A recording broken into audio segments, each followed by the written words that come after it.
Hello, my name is Rodney and this is my video podcast. One of our most influential songwriter producers of the 21st century is Brian Douglas Wilson, which was born on June 20th, 1942 in Inglewood, California. Wilson endured a rough childhood. He was subject to regular abuse by his father, Murphy Wilson, and described his mother, Audrey Wilson, as an alcoholic. However, the Wilsons were also a very musical family. Both of his parents played piano, while Brian often joined with his younger brothers, Dennis and Carl, in singing harmonies in the living room.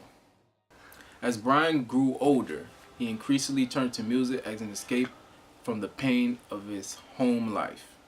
Along with his two younger brothers and their cousin, Michael Love, Wilson began to sing at parties and gatherings. The four relatives joined with a high school friend, Al Gordine, and formed a band in the late 1950s. Initially calling themselves the Pendletones, a name that they chose because of a popular Pendleton flannel shirt that became the group's uniform throughout the 60s. The band then later changed their name to the Beach Boys in 1961. They released their first single, Surfin', in 1961.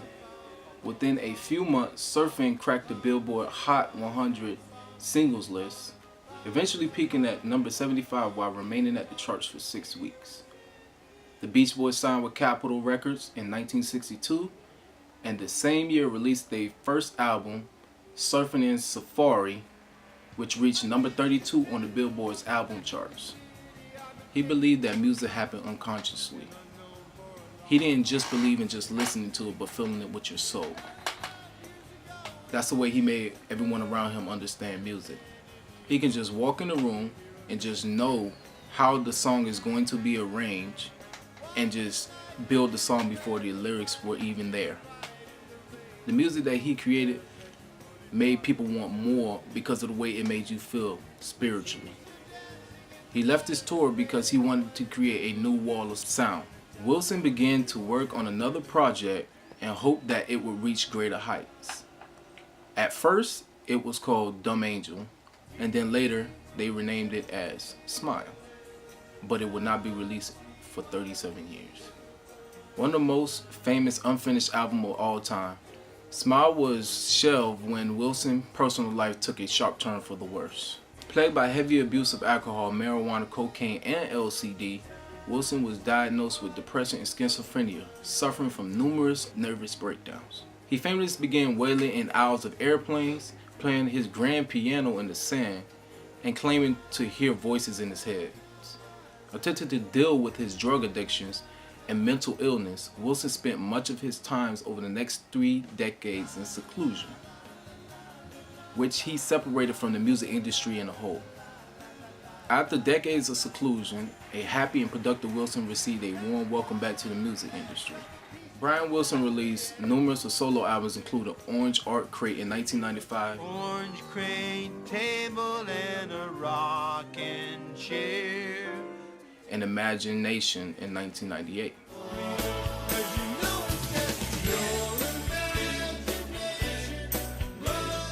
In 2004, after 37 years of the initial recordings, Wilson finally released a completed version of Smile to wide acclaim. Since reviving his career, Wilson has overcome his legendary stage fright, performing in concerts throughout the United States and Europe.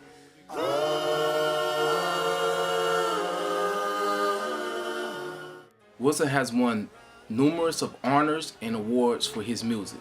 Wilson and the Beach Boys were inducted into the Rock Hall of Fame in 1998, and in 2000, Wilson was also inducted into the Songwriters Hall of Fame. He won the 2005 Grammy for the Best Rock Instrumental for the song Miss O'Leary's Cow.